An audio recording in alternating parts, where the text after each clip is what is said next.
Have you ever wondered why some people spawn into this server we call Earth and end up building rockets to Mars, while others, with the exact same hardware, get stuck in their childhood bedrooms well into their 30s? It's not just about RNG or luck. It's about the first 10 levels.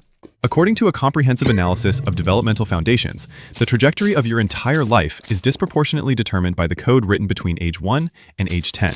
This isn't just a prelude to the game. This is where the cathedral of the self gets built. Today, we're going to look at the Peter Pan syndrome, the glitch that keeps modern adults stuck in a permanent state of waiting. And then, we're going to compare that to the hardcore mode players, Elon Musk, John D. Rockefeller, and Napoleon. We're going to look at how extreme adversity during those first 10 years didn't break them. It turned them into titans. And finally, I'm going to show you how to patch your own code if your first 10 years were, let's say, poorly optimized. First, let's look at the lost curriculum. Most adults look back at their first decade and realize they were taught the wrong mechanics. The biggest lie? The fix-it mentality. When you were a kid and you vented emotions, your parents probably tried to fix the problem immediately. This inadvertently taught you that the emotion itself was a bug in the system to be solved, rather than an experience to be felt. But the meta strategy, what adults wish they knew, is that when I'm venting, I just want to vent. I don't need someone to fix it. Because we didn't learn that, we became adults who either repress everything or explode. Then there's the school trap. We were conditioned to think grades were the only stat that mattered. But high-performing kids often develop a fragile ego dependent on that external validation. The most critical missing piece of data for a kid is simply this: failing isn't something that should be avoided at all costs. If you were shielded from failure before age 10, you are likely terrified of it at age 30. And that fear is what paralyzes your decision-making today. This fear leads us to the modern epidemic, Peter Pan syndrome. This isn't just being childish, it's a refusal to accept that the tutorial is over. You see this in people who avoid adulting, paying bills, holding down a job, cleaning up. They view these tasks not as life, but as oppression to be evaded. They have magical thinking, believing things will just work out without grinding for it. So, how does this happen? It's usually a parenting trap found in that critical 1 to 10 age range. On one side, you have the helicopter parent. They taught you that safety is the default. So now, you expect the world to be safe. But the world isn't safe, so you stay in the basement. On the other side, you have the permissive parent. No rules, no boundaries.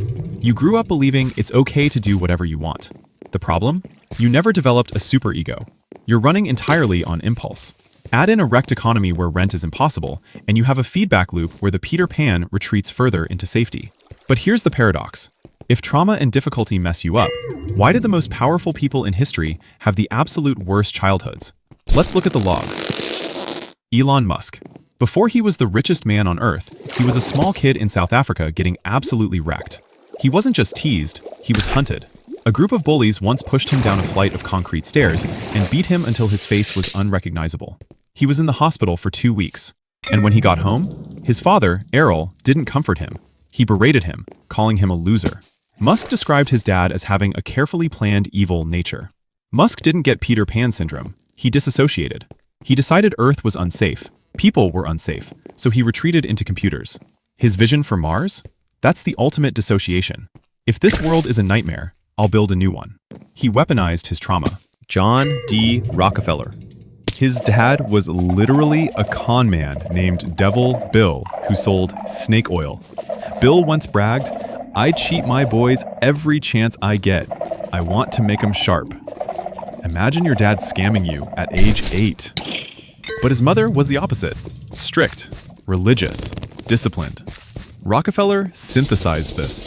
He took his father's ruthlessness and his mother's discipline and created weaponized order. He didn't run from money, he became obsessed with controlling it to quiet his insecurity. Napoleon Bonaparte. He was a foreigner, a Corsican in France. He spoke with a funny accent. He was poor, and he was short. He was bullied relentlessly at his military academy. He didn't try to fit in. He chose superiority. He decided that if he couldn't be their social equal, he would be their intellectual master. He conquered the country that mocked him. So, what's the difference between the guy with Peter Pan syndrome and Elon Musk? It's the response to pain. The Peter Pan archetype uses avoidance, retreating to fantasy to escape. The Titan archetype uses hyper-agency, attacking the source of the pain to control the environment. They didn't succeed despite the suffering, they succeeded because they found a way to weaponize it. Okay, so you're not Napoleon, and maybe you don't want to be a traumatized billionaire, but you also don't want to be a man-child. How do you fix the code if your first 10 years were trash? You have to reparent yourself. Since you can't go back to age 5, you have to be the parent to your own brain now. This means changing how you view discipline. For the Peter Pan sufferer, discipline feels like punishment. You need to reframe it as creating a structured framework for growth. You need to establish the if-then plan. If I want to buy this useless thing, then I will wait 48 hours.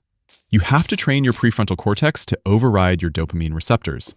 You have to learn to sit in the discomfort. When you feel anxious or bored, don't scroll, don't game, just sit there. Validate the emotion, but don't let it drive the car. And finally, adopt voluntary hardship. Napoleon's mom made him go to bed hungry to teach him stoicism. You can simulate this. Go to the gym. Fast. Do things that suck on purpose. You are building the resilience your parents didn't force you to build. Here is the final truth from the research. The Peter Pan sufferer is waiting for confidence before they act. They want to feel ready. But the Titan knows the truth. Competence precedes confidence. You don't get confident by thinking. You get confident by stacking bricks. You get confident by surviving failure. Your childhood is over. The architecture is already there, but you can still renovate the house. Make sure to subscribe and like also. Thanks for watching.